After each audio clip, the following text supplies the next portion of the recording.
नमस्कार, मैं हूँ वर्षा और आप सभी दर्शकों का आज एक बार फिर से स्वागत है आपके अपने कार्यक्रम जायका झारखंड का में। दर्शकों, जीवन ही जायका है और जायका ही जीवन है। जायके की दुनिया में खो जाना ही जीवन का असली आनंद है और आज जायके की दुनिया में खोने के लिए हम आ पहुँचे हैं अपने गेस्ट के यहाँ, जिनका नाम है एकता जी। तो आइए एकता जी से मिलते हैं। एकता जी जोहार। जोहार। और हमारा जो कार्यक्रम है जायका झारखंड का, उसमें आपका स्वागत है जी। बहुत बहुत धन्यवाद।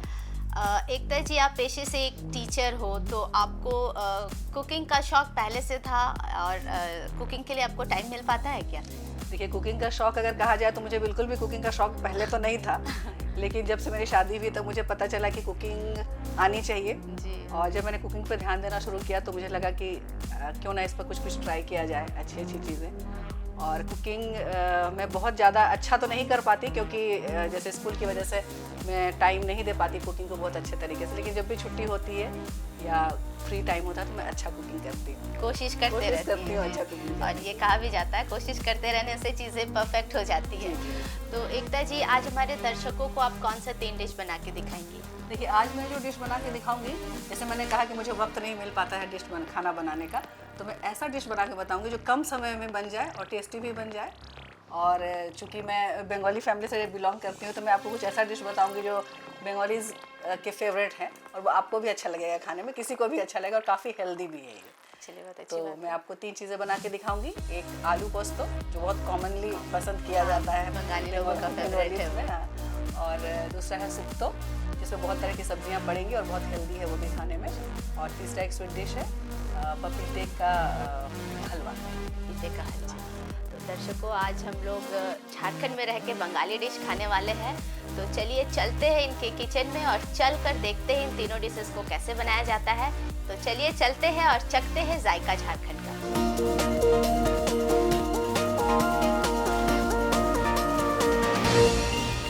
दर्शकों, अब हम आ चुके हैं एकता जी के किचन में।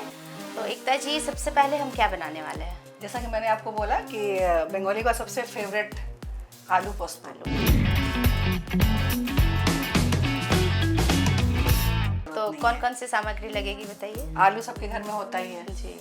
ये आलू आपको ले लेना है, टमाटर प्यूरी आपको चाहिए, और ये पोस्तो जिसको हम लोग खसखस भी बोलते हैं, हाँ जी, और पोस्ता भी बोलते हैं। तो पोस्ता को ये आपने पीस लिया हाँ, है ना? पोस्ता को मैंने हरी मिर्च डाल के पीसा है। अच्छा, हरी मिर्च। हाँ, हरी मिर्च डालने से फ्लेवर अच्छा हो जाता है और दूसरी बात है कि पीसने में सुविधा होती है। और दूसरा ये धनिया पत्ती, और ये पोस्ता तो आप लोग जान ही रहे हैं, समझ रहे हैं, हाँ, इसलिए पोस्ता है। हाँ, और नमक। बस इससे ज़्यादा आपकी नहीं है, बस कुछ चीज़ की ज़रूरत नहीं है। और मैं अपने फ्लेवर के लिए जो मुझे पसंद है थोड़ा सा ट्विस्ट करूँगी कि मैं जो छौंका लगाऊंगी उस टाइम पे मैं कलौंजी दूंगी थोड़ा सा। अच्छा, तो दर्शकों, ये आज अपने स्टाइल में आलू पोस्तो बना रही हैं और बहुत कम सामग्रियां हैं। तो चलिए देखते हैं इसे कैसे बना रही हैं ये। चलिए स्टार्ट करते हैं। तो दर्शकों, कढ़ाई चढ़ चुकी है चूल्हे पे और अब कढ़ाई गर्म हो गया है, तो हम लोग कढ़ाई गर्म हो गया है, हम लोग सरसों का तेल यूज़ करेंगे इसमें, क्योंकि सरसों के तेल में ही इसका फ्लेवर अच्छा आता है। तो बहुत ज़्यादा तेल की ज़रूरत नहीं है क्योंकि हम बाद में भी तेल का इस्तेमाल करने वाले हैं। तो इसे रिफाइन तेल से नहीं बनाना है, सरसों के तेल से ही बनाना है, क्योंकि उसका जो स्वाद है वो इसी में आएगा। तो दर्शकों, ये ध्यान देना है हमें कि इसे सरसों के तेल में ही बनाया जाता है, रिफाइन ऑयल में उतना टेस्टी नहीं बनता है। तो इन्होंने भी सरसों का ऑयल ही यूज़ किया है। और फ़ौरन के लिए मैं डालूंगी इसमें कलौंजी। कुछ लोगों को जीरा का फ्लेवर भी अच्छा लगता है तो वो थोड़ा सा गोटा जीरा डाल सकते हैं, लेकिन मुझे इसका फ्लेवर ज़्यादा पसंद है तो मैं ये इस्तेमाल करूँगी। अदरवाइज इसमें प्याज लहसुन ऐसा कुछ भी नहीं डालना है क्योंकि पोस्तों का स्वाद खराब हो सकता है इसमें। और एक खास बात इसमें ये है कि इसमें हल्दी भी नहीं पड़ती। अच्छा, हल्दी भी नहीं डालना है? नहीं, क्योंकि हम टमाटर प्योरी जो डालेंगे तो टमाटर प्योरी का कलर उसमें आ जाएगा। और कुछ लोग ऐसे होते हैं जो बिना हल्दी के खाना पसंद नहीं करते, तो आप एक चुटकी सिर्फ नाम के लिए डाल सकते हैं। तो तेल यहाँ गर्म हो चुका है, तो ये मैं डाल रही हूँ कलौंजी डाला गया इसमें। तो ये कलौंजी डाल दिया गया था और अब इसमें जो कटा हुआ आलू है, उसका आलू तो इसमें डाल दिया गया है। आलू को कितनी देर भूनेंगे हम? आलू अगर आपने जैसे मैंने छोटे छोटे पीसेस किए हैं इसके, तो आपको ज़्यादा भूनने की ज़रूरत नहीं है। जैसे आलू लाल हो जाए या जैसे सॉफ्ट हो जाए आलू, बस उतना ही। तो इसे भूनना जो है ये ऐसे ही भूनना है या ढक्कन लगाकर? ढक्कन लगाते ताकि सॉफ्ट भी करना है ना इसको, इसलिए तो ये हमको हम इसे ढक्कन लगा कर ही भूनना है ताकि आलू जो है वो पक जाए, सॉफ्ट हो जाए। तो दर्शकों इसे ढक्कन लगाकर ही भूनना है और गोल्डन ब्राउन होने तक इसे भूनेंगे। और आँच हम लोग मध्यम रखेंगे मीडियम, ताकि वो अंदर से पकता भी रहे और थोड़ा उसमें वो आ जाए, क्रंचीनेस भी है। तो इसे बीच में हम फिर चेक भी करेंगे। जी, जी, बीच जी, में देखते हमको रहना है, चलाते में रहना है उसको ताकि चलाते जले नहीं।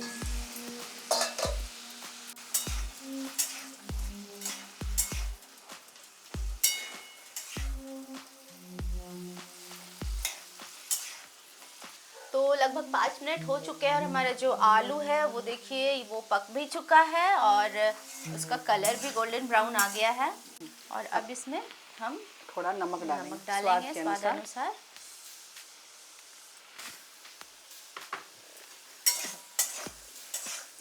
तो इसमें नमक भी डाल दिया गया है। इनका कहना है कि इनको थोड़ा क्रंचीनेस चाहिए था, इसलिए इन्होंने नमक बाद में डाला है। तो एकता जी अब क्या डालेंगे हम इसमें? इसके बाद इसी स्टेज पे हमें ये टमाटर प्यूरी डालना है। तो ये टमाटर प्यूरी है।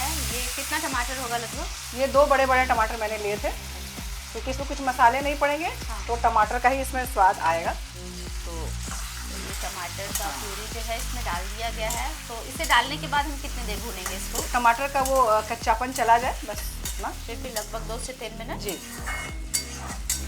आप देख सकते हैं कलर अपने आप इसमें इतना सुंदर आ गया है। हाँ। हल्दी की ज़रूरत नहीं महसूस हो रही है।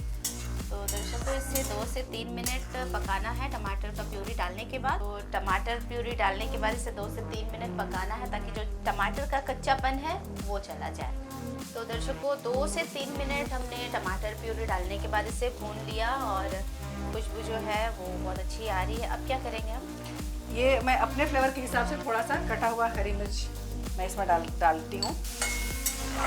मतलब आप तीखा खाती हैं इसलिए आपने मिर्च ऊपर से मेरे घर में डाला। वो सबको तीखा पसंद है।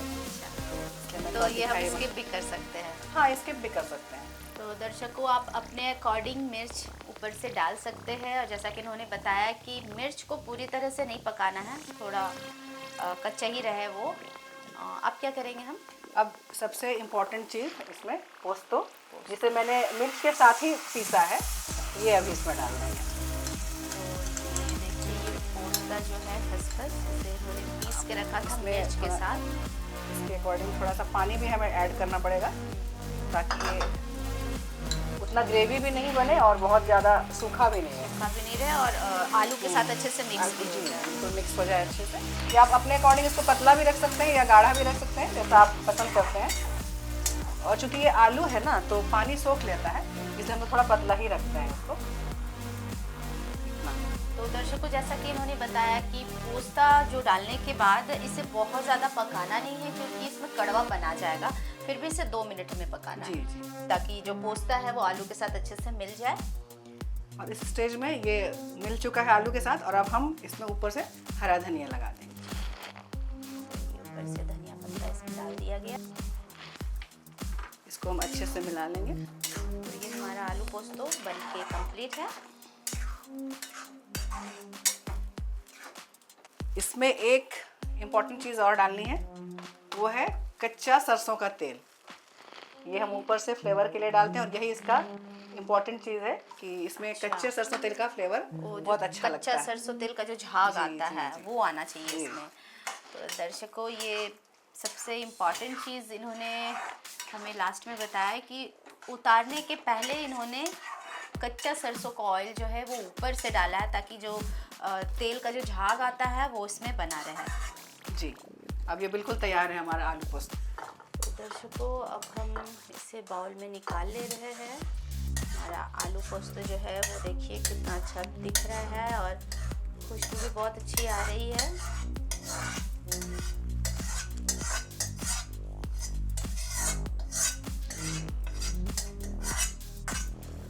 दर्शकों आज का हमारा पहला डिश जो है ये आलू पोस्तो, ये देखिए बनकर रेडी हो चुका है और खुशबू बहुत अच्छी आ रही है। इसे मैं लास्ट में टेस्ट करूंगी और आप लोगों को बताऊंगी कि ये खाने में कैसा लग रहा है। दर्शकों आइए अब हम बढ़ते अपने दूसरे डिश की ओर। एकता जी हमारा दूसरा डिश क्या है? इसको बोलते हैं सुक्तो।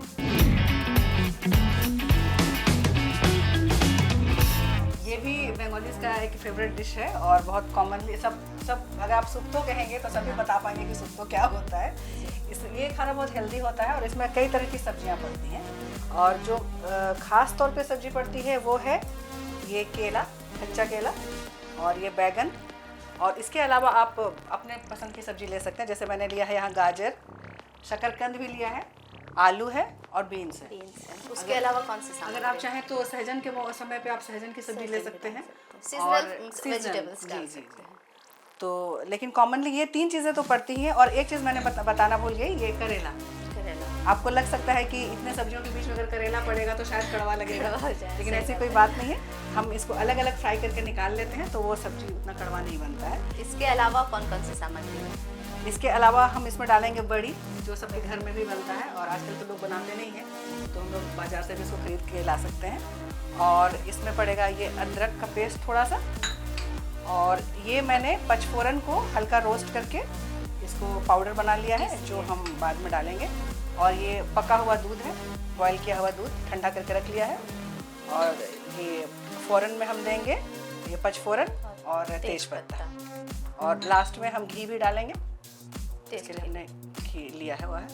तो ये सारी सामग्रियां हैं, सूप तो बनाने जा रहे हैं जो कि एक बंगाली डिश है। तो चलिए स्टार्ट करते हैं और देखते हैं इसे कैसे बनाया जाता है। तो चलिए एकता जी हम स्टार्ट करते हैं। सबसे पहले हम कढ़ाई में सरसों का तेल डालेंगे। बहुत लोग इसे घी में भी फ्राई करते हैं, अगर आपको घी का फ्लेवर पसंद है जी। तो आप घी ले सकते हैं, और आप सरसों तेल से भी बना सकते हैं इसको। तो दर्शकों, जब तक तेल गर्म हो रहा है तो मैं आपको बता देना चाहती हूँ कि यहाँ पे मैं देख रही हूँ कि 3 सब्जियाँ जो है ये इन्होंने फ्राई करके रखा हुआ है, जिसमें बैंगन है, केला है ना, ये जी। केला और करेला। तो इनको आपने पहले फ्राई कर लिया है? हाँ, क्योंकि हर सब्जी का अपना अपना सॉफ्टनेस और हार्डनेस होता है। तो जैसे आप हम लोग जानते हैं कि बैगन बहुत सॉफ्ट होता है, तो इसलिए मैंने बैगन को अलग से पहले फ्राई किया, केले को फ्राई किया, और करेला चूँकि कड़वा होता है इसलिए मैंने इसको अलग से फ्राई कर अलग लिया से है। है। और बाकी ये सब्जियाँ थोड़ी सख्त होती हैं होती तो इनको हम एक साथ डाल सकते हैं। अच्छा, वो एक साथ उसको भून लेंगे हम, इनको अलग से और भूनने की इसको ज़रूरत नहीं अलग से भूनने की ज़रूरत नहीं है। तो ये अलग अलग इन्होंने एक एक करके ये तीनों सब्जियां जो है इसको इन्होंने फ्राई किया है, और बाकी जो सब्जियां हैं उनको वो एक साथ भूनेंगी। तो हमारा तेल भी गर्म हो चुका है। तो सबसे पहले ये बड़ी है, बड़ी जलाएंगे नहीं, बस ये लाल हो जाए उतना ही। तो यहाँ पे इसको लगातार चलाते रहना है ताकि जले नहीं। तो इन्होंने सबसे पहले बड़ी जो है उसको फ्राई कर लिया है और इसे ये निकाल लेंगी, और इसे चलाते रहना है ताकि ये जले नहीं। कहते हैं कि ये भी जल जाने से कड़वा इसमें टेस्ट आ जाता है। तो आप देख पा रहे होंगे कि वो हल्का रेडिश कलर हो गया, ब्राउन कलर हो गया है इसमें। इसको इसे निकाल लेते हैं।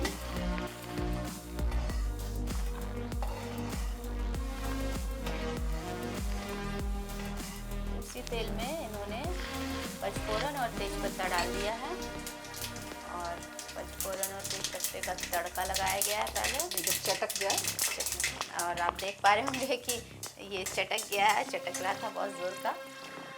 और उसके बाद जो वेजिटेबल्स इन्होंने काट के रखा है, जिसमें है आलू, बीन्स और शकरकंद कहा नाम है जी, और गाजर, ये सारी चीज़ें हैं। ये कितने देर भूनना है ये सारी सब्जियों इसको पकने तक भूनना है, जैसे हमने आलू पोस्तो में जैसे फ्राई किया था, हाँ वैसे ही पकने तक, थोड़ा लाल भी हो जाए और ये पक भी जाए। तो इसमें थोड़ा सा हल्दी डाल दिया गया है, और लगभग 5 मिनट इसे पकाना है। नमक तो डाल दिया गया पहले ही, और इसे ढक्कन लगाकर भूनना है। लो फ्लेम है ना, लो फ्लेम में, लो मीडियम पे आप रख सकते हैं इसको, मीडियम लो पे, ताकि जो सब्जियां हैं वो अच्छे से पक जाए और सॉफ्ट हो जाए। तो इसमें हम ढक्कन भी लगा देते हैं, और बीच बीच में इसे चलाते भी रहना है ताकि जले नहीं। तो 2 से 3 मिनट हो चुके हैं, और हमारा जो वेजिटेबल्स जितना भी है वो अच्छे से सॉफ्ट भी हो गया है, और कलर भी आ गया है। ये देखिए लाइट ब्राउन कलर भी आ गया है। तो हमारा सब्जी पक गया है ना ये। अब क्या डालेंगे अब इस स्टेज पे हम लोग थोड़ा सा अदरक का पेस्ट इसमें डालेंगे, ठीक है। तो ये अदरक का पेस्ट बनाया गया था। तो और अब अदरक को बहुत देर तक नहीं भूनना है, थोड़ा इसका कच्चा फ्लेवर चला जाए, बस उतना ही, लगभग 1 मिनट। जी। अदरक डालने के बाद लगभग 1 मिनट इसे भून लेंगे हम। और इस टाइम पे एक स्पेशल मसाला यहाँ पड़ना चाहिए जिसको हम लोग रांधुनी बोलते हैं। वो झारखंड में बहुत जगह पे नहीं मिलता है, वो एक्चुअली बंगाल में ही मिलता है। अच्छा। कुछ दुकानों में मिल सकता है, वो इसमें पड़ने से वो और अच्छा लगता है। आपको नहीं मिला वो? नहीं मिला। और अगर आपके पास वो रांधुनी नहीं है तो आप पचफोरन का भी इस्तेमाल कर सकते हैं। तो मैं यहाँ पर पचफोरन का इस्तेमाल फोरन में भी मैंने किया है और लास्ट में भी मैं इसको डाला। अच्छा, पचफोरन जो आपने रोस्ट करके पीसा है। तो अदरक डालने के बाद इसे थोड़ा देर ही पकाना है, थोड़ा सा कच्चापन चला जाए अदरक का। खुशबू भी आ रही है अदरक की बहुत अच्छी। तो दर्शकों 2-3 मिनट हो चुके हैं और हम ढक्कन हटाकर देख लेते हैं कि सब्जी जो है वो पका है या नहीं। तो हमारी जितनी भी सब्जियां हैं, ये देख सकते हैं आप, सब्जियां सॉफ्ट हो गई हैं। सॉफ्ट हो गई। आप देख सकते हैं कि सब्जियां सॉफ्ट हो गई हैं, अब पक भी गई और है, पक भी अच्छे गई से हैं। कट जा रही है। अब तो हम क्या इसमें डालेंगे? इसी टाइम पे हमने जो भी चीज़ फ्राई करके रखा था पहले से, अब इन सब्जियों को हम मिला देंगे। ये करेला डाला हमने इसमें, करेला है, ये कच्चा केला, कच्चा केला है, इसे फ्राई किया गया था। ये बैगन बैगन, और ये भुना हुआ बड़ी। सारी चीज़ें इसमें डाल दी गई हैं और हम अच्छे से मिला लेंगे। तो ये बाकी की सब्जियां जो हमने डाले हैं इसमें, तो फिर अब और कितने देर इसमें अब इसको ज़्यादा पकाने की ज़रूरत नहीं है, बस ये मिक्स हो जाए, अपने आप में मिक्स हो जाएगा। तो उसके बाद फिर हम इसमें अब तो ढक्कन नहीं लगाना है ना? नहीं, अब ढक्कन नहीं लगाने की ज़रूरत है, ऐसे ही थोड़ी देर पकाएंगे। तो बाकी सब्जियों को डालने के बाद भी लगभग इसे 1 मिनट पकाना है, ताकि जो इसमें पानी और दूध डाला गया था वो बाकी सब्जियों में भी अच्छे से मिल जाए। और बहुत ज़्यादा देर इसे नहीं पकाना है। बिल्कुल नहीं। अब लगभग ये हो ही चुका है। अब आप देख सकते हैं कि ये बहुत ज़्यादा ग्रेवी भी नहीं है और बहुत सूखा सूखा भी नहीं है। तो इस समय में हम इसमें ये जो पचफोरन हमने भून के रखा था ना, और उसको पाउडर बना दिया, पचफोरन को ये आपने रोस्ट करके आप अपने स्वाद अनुसार 1 चम्मच के करीब इसको लगा लेंगे। और इसको हमने मिला लिया अच्छे से। अब लगभग तैयार है हमारा। और सबसे लास्ट में उतारने से पहले हम इसमें थोड़ा सा घी डाल देंगे। 2 चम्मच के करीब हमने घी डाला इसमें। हमारा सब्जी जो है ये बनकर कंप्लीट है और उतारने के पहले इसमें इन्होंने 2 चम्मच घी डाला है, ताकि जो घी का फ्लेवर है वो अच्छे से इसमें मिक्स हो जाए। ये आप देख सकते हैं कि सब्जी की कंसिस्टेंसी ऐसी ही रहनी चाहिए इसमें।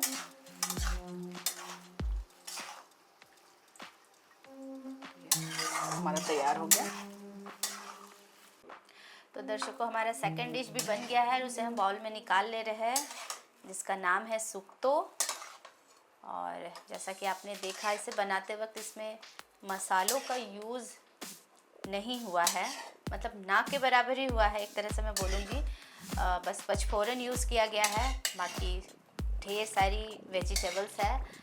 तो बहुत ही हेल्दी डिश है ये।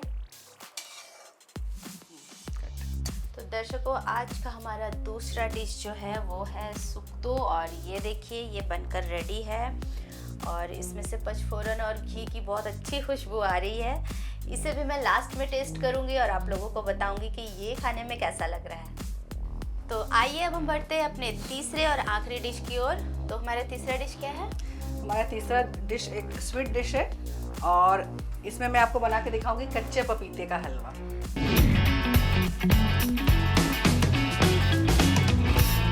कच्चे पपीते का हलवा आज हम देखेंगे कि कैसे बनता है। तो उसमें कौन कौन सी सामग्री लगेगी? ये कच्चे पपीते को मैंने पहले बॉईल कर लिया है और बॉईल करने के बाद जो पानी एक्स्ट्रा पानी होता है ना इसका, उसको वो ढक्कन हटा के मैंने उसको सुखा लिया है ताकि टाइम कम लगे। और इसके लिए फिर मैंने लिया है ये दूध, 1 किलो दूध है। 1 लीटर दूध को मैंने सुखा लिया है। तो सुखा के वो गाढ़ा हाँ, कर लिया। थोड़ा थिक कर लिया है इसको। तो ये इतना थिकनेस रहना चाहिए इसका। और इसके साथ चीनी है और ये ड्राई फ्रूट्स में मैंने लिया है काजू और आमंड्स। और इसके साथ है ये किशमिश। किशमिश को मैंने भिगो लिया है। आप ऐसे भी डाल सकते हैं, लेकिन मुझे भीगा हुआ सॉफ्ट अच्छा लगता है, इसलिए मैंने ये डाला है। और इसके साथ ये घी। तो ये सारी सामग्रियां हैं इसे बनाने के लिए। और जैसा कि हम देख रहे हैं कढ़ाई चढ़ा हुआ है चूल्हे पे। तो हम स्टार्ट करते हैं और देखते हैं इसे कैसे बनाया जाता है। सबसे पहले हम इसमें घी डालेंगे। तो इसमें लगभग 2 से 3 चम्मच घी डाला गया है। सबसे पहले करेंगे हम पहले इसको फ्राई करके निकाल लेते हैं, क्योंकि रोस्टेड ड्राई नट्स अच्छे लगते हैं खाने में। आप कच्चा भी डाल सकते हैं, लेकिन ड्राई इसको अगर आप फ्राई करेंगे तो ज़्यादा अच्छा लगेगा। थोड़ा सौंधापन आ जाता है। तो सबसे पहले देखिए घी में इन्होंने ड्राई फ्रूट्स डाला है और इसे ये भून के निकाल लेंगी।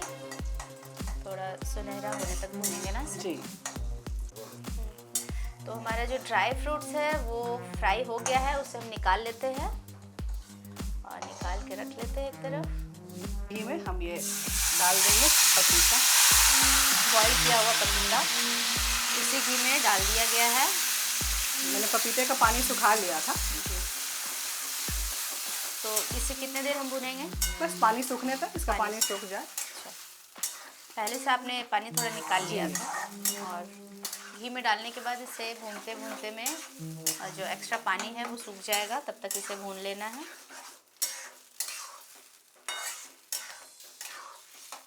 तो इसे मीडियम फ्लेम में हमें भूनना है। जी, मीडियम फ्लेम में करेंगे ताकि इसका पानी जल्दी से जल्दी सूख जाए। तो मीडियम फ्लेम में इसे पानी सूखने तक भून लेना है, लगभग 2-3 मिनट लगेंगे जी, है ना। तो 2 से 3 मिनट इसे भूनते रहना है ताकि नीचे जले भी नहीं और पानी सूख भी जाए, क्योंकि ये तो पहले से बॉईल किया हुआ है तो इसे पकने की ज़्यादा ज़रूरत है नहीं, बस पानी सुखाना है। तो ये लगभग 2 मिनट इसको हमने भून लिया है और अब इसमें चीनी डाल रहे हैं। जी, अब चीनी डाल दें। आप अपने स्वाद अनुसार, आपको जितना मीठा पसंद है आप उसमें डाल सकते हैं। तो इसमें चीनी डाल दिया गया है और अब इसे मिला लेते हैं हम, क्योंकि चीनी डालने के बाद भी इसमें थोड़ा सा पानी का मात्रा आ जाता है, इसलिए इसे अभी और चीनी डालने पर पानी और निकलेगा, तो इसलिए हम इसको और भूनेंगे। तो चीनी डालने के बाद भी इसे थोड़ा देर के लिए पकाया गया था और हमारा पानी जो है वो सूख चुका है। अब क्या करेंगे हम? अब हम इसमें ये जो दूध है, 1 लीटर दूध को जो हमने गाढ़ा करके मावा जैसा बनाया है, उसकी थिकनेस बहुत ज़्यादा, मतलब उसको बहुत ड्राई नहीं करना है।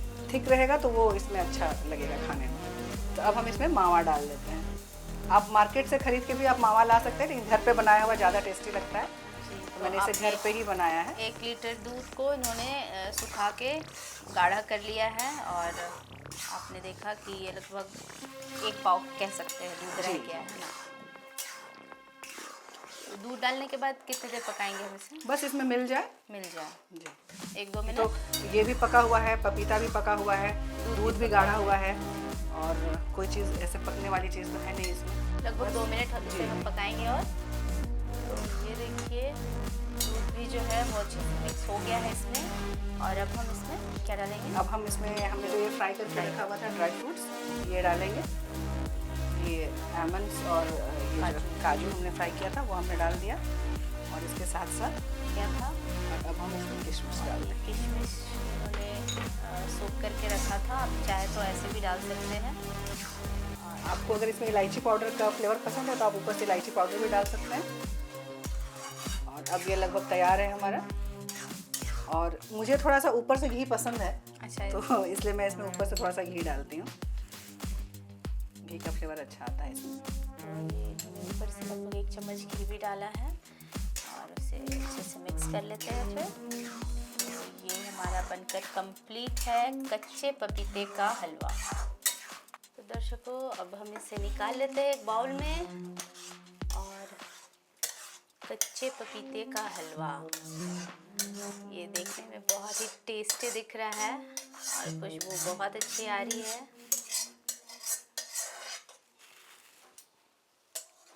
तो दर्शकों हमारा तीसरा और आखिरी डिश भी बनकर कंप्लीट है, कच्चे पपीते का हलवा। तो ये देखिए ये है कच्चे पपीते का हलवा और सही में मैं फ़र्स्ट टाइम आज खाऊंगी, तो इसे मैं लास्ट में टेस्ट करूंगी और फिर बताऊंगी कि ये खाने में कैसा लग रहा है। तो दर्शकों आज के हमारे जायके की थाली हमारे टेबल पर आ चुकी है और हमारे तीनों डिशेस जो है वो आपके सामने हैं। ये है आलू पोस्तो, सुक्तो और कच्चे पपीते का हलवा। तो इन तीनों को मैं एक एक करके टेस्ट करूंगी और आप लोगों को बताऊंगी और एकता जी आपको भी बताऊंगी कि ये खाने में कैसा लग रहा है। तो मैं एक एक करके टेस्ट करती हूँ। सबसे पहले मैं टेस्ट कर रही हूँ आलू पोस्तो। तो ये मैं खुद से ही लेती हूँ। आज हम बंगाल का जो डिश है वो हम झारखंड में खा रहे हैं, बंगाली डिश। तो ये आलू पोस्तो जो है वो आप लोगों का फेमस डिश है ना?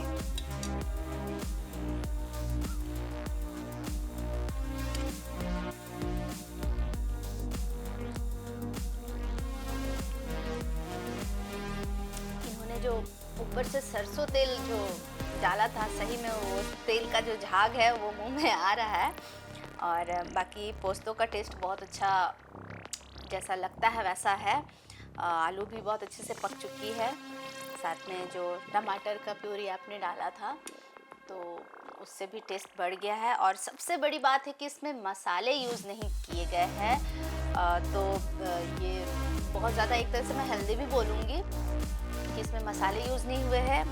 बस नमक है, मिर्च है और टमाटर है और पोस्तो है, ऊपर से धनिया पत्ता भी डाला गया था। तो कुल मिला के ये जो आपका पहला डिश जो है आलू पोस्तो, ये सही में बहुत अच्छा लगा मुझे। Thank you so much. तो आइए अब मैं टेस्ट करती हूँ। हमारा जो दूसरा डिश है वो है सुक्तो, जो कि बहुत सारे वेजिटेबल्स से बना हुआ है। और इसे भी बनाते वक्त आपने देखा कि इसमें भी मसालों का यूज़ नहीं हुआ है, बस पचफोरन, तो बिना मसालों का ये सब्ज़ी भी है, तो ये भी, और बहुत सारे वेजिटेबल्स है। तो कुल मिलाकर इसे भी मैं बोलूँगी कि ये भी बहुत ज़्यादा हेल्दी फूड है।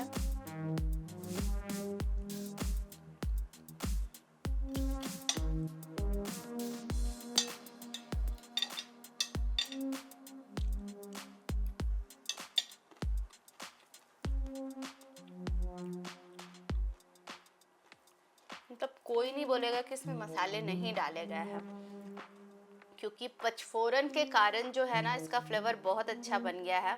और उससे भी बड़ी बात है कि इसमें जो दूध डाला गया, दूध के कारण इसका जो टेस्ट है वो बहुत अलग सा आ रहा है। और बड़ी जो होता है, बड़ी एक मतलब किसी भी सब्ज़ी में बड़ी डालने के बाद ना वो अपना फ्लेवर जो है बाकी सब्जियों में छोड़ देता है, तो बड़ी का टेस्ट जो है वो ज़्यादा आ रहा है सब्जियों के बीच में। तो मैं ये बोलूँगी कि आपका ये डिश भी बहुत अच्छा है, बहुत ही टेस्टी है। बिना मसालों का अगर इतना हेल्दी सब्जी मिलता है हमें खाने के लिए तो ये बहुत अच्छी बात है। तो हमारा सेकंड डिश जो है सुक्तो, ये भी नो डाउट बहुत अच्छा बना है। और अब मैं लास्ट में टेस्ट करती हूँ हमारा तीसरा और आखिरी डिश जो है, ये कच्चे पपीते का हलवा।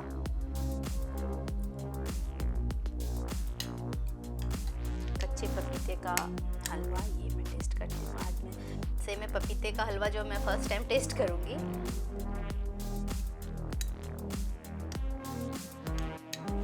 किसी भी तरह से लग रहा है कि ये पपीते का हलवा है? बिल्कुल ही नहीं लग रहा कि ये कच्चे पपीते का हलवा है। मतलब पपीता जो है वो पूरी तरह से, तो आपने बॉईल किया तो वो पूरा सॉफ्ट भी हो गया है। अगर किसी को ना बताया जाए तो बहुत लोग कंफ्यूज होकर सोचेंगे ये सूजी का हलवा है।